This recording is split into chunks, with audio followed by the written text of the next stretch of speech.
Hi, I'm Johnny. I'm a global artist ambassador for FENIX360, and I'm blessed to be joined today by the musical artist Ethan Gold. Hey, Ethan, how you doing? I'm good. I'm good. I'm seeing your surfboards just brings a little bit of salty air into my screen, which Oh, I'm feels so nice. glad, man. I hope you enjoying the vibe, man. So let's take a ride together in tandem here, and I'm learn about your journey as an artist, if you can.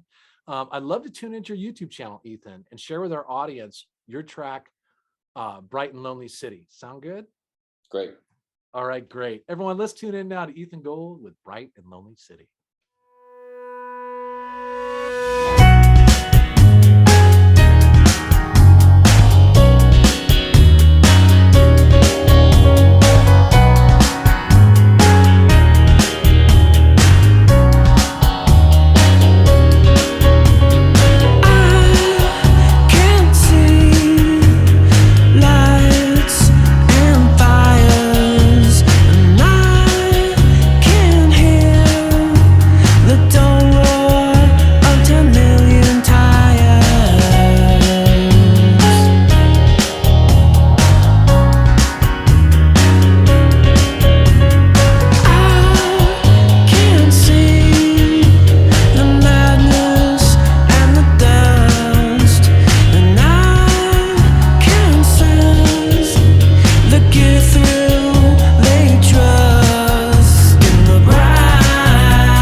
Ethan, great man. It's great to share your music with everybody, and thank you for that.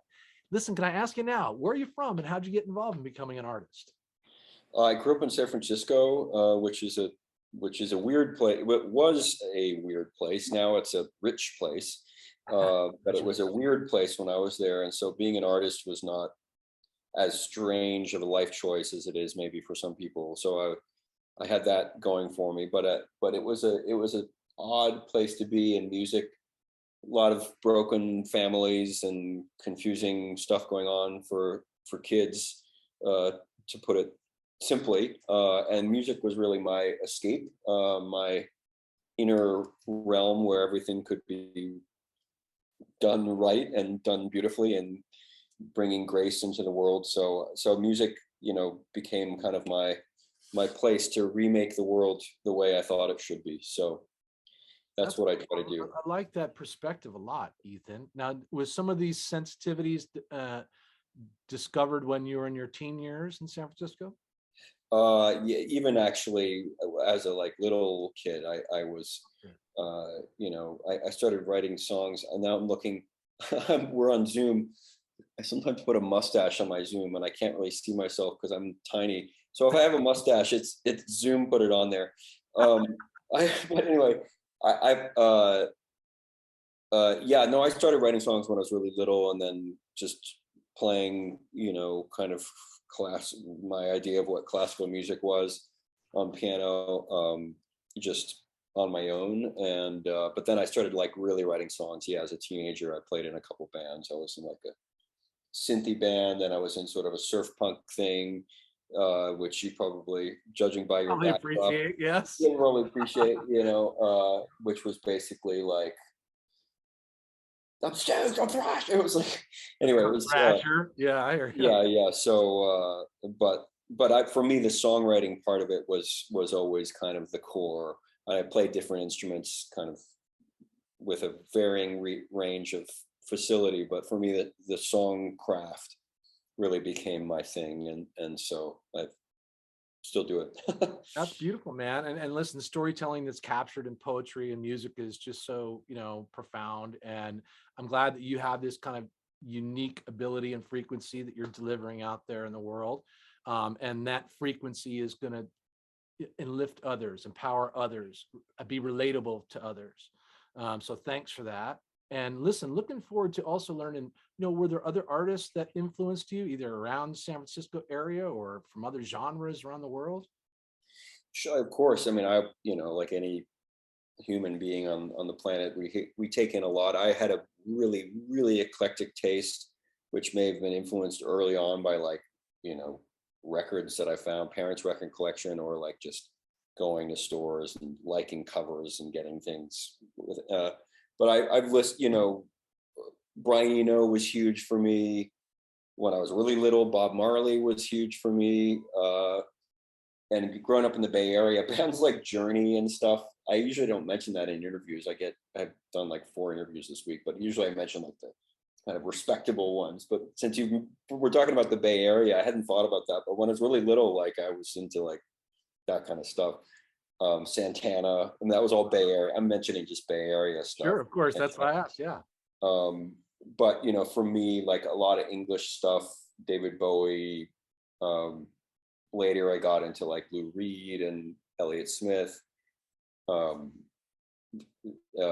it's a mixture, and I was also like into like German experimental with Kraftwerk or Einstürzende Neubauten, which is a kind of industrial band, and so I ended up like getting into a big range of things, and so I try to bring some of that sonic playfulness, but I'm also very much coming from like a very, I don't know, in a way, sort of traditional songwriting.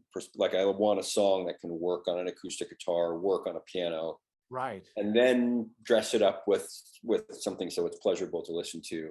But I like to have the song function kind of be good enough just in its skeletal form, and Uh, then add all the playfulness arrangement wise. So well, listen, I yeah, appreciate those artists you mentioned. I mean, of course, Bob Marley is maybe on top of my list in terms of artists that whom I love.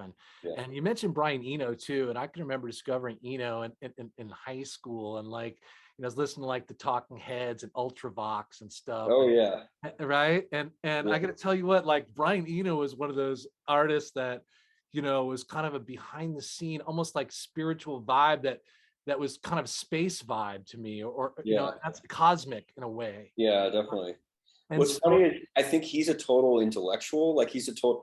I realized I do I play with words and numbers in my mind, but I huh? just in general I tend to do that kind of stuff. But I noticed that Brian Eno, an anagram, a simple one where you don't even have to mix the 2 words, is one brain. So Eno is one and Brian is brain, and I'm like, that's him. He's like a brain. He's Right, very, you know exactly. what I mean? Dude to be in a So jar that uh, like emanates. yeah, Yeah, yeah, exactly. So, yeah, man, I uh, can dig it. yeah, And I'm glad. I love talking about, basically, people that we appreciate and we're inspired by, because yeah, it's basically blended into your own frequency, man, yeah. and in ways that's really profound. So let me ask this question: what are you working on now, Ethan?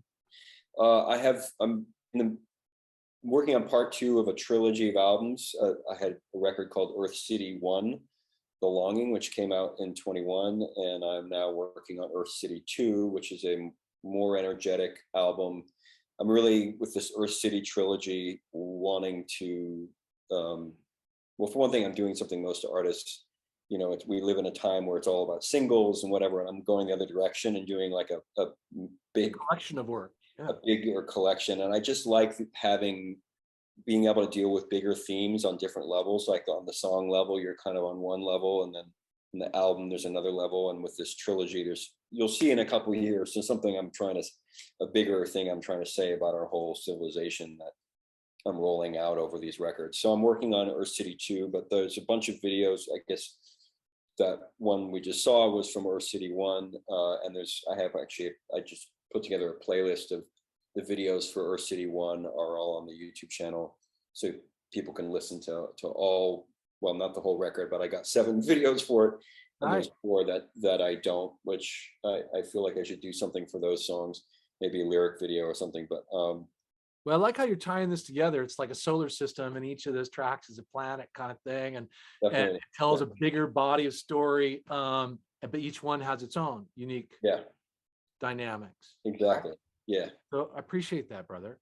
So listen, how about your social media channels? You mentioned YouTube, and are you pretty active on Instagram and Facebook and these other platforms? Um, I am one of those people who really dislikes it. I do have those channels. I don't actually, I think I technically have a TikTok. I don't know if I might have posted once.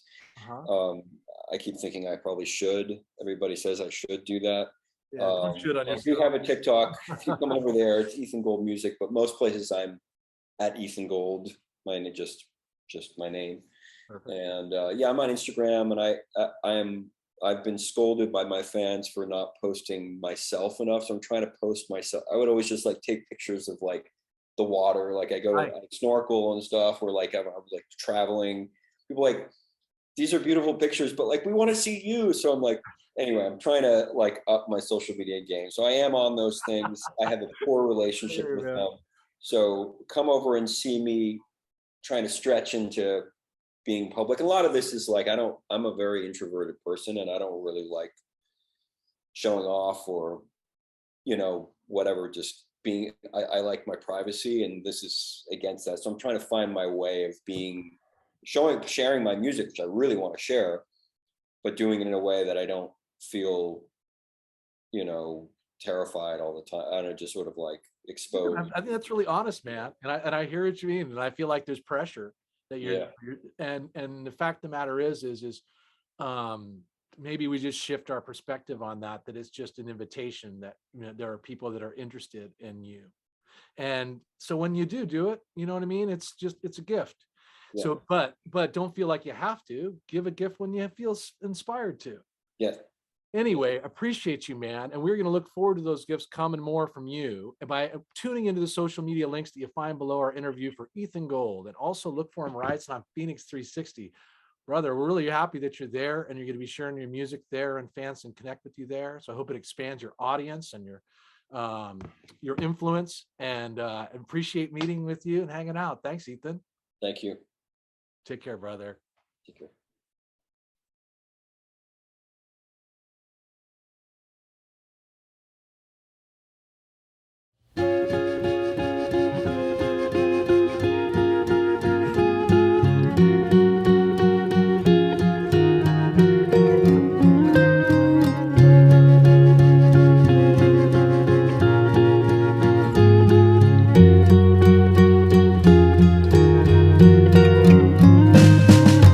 Come here, I wanna tell you something good, something nice before we wreck it again. Can't bear to see your sweet face drop like a tear, 'cause I need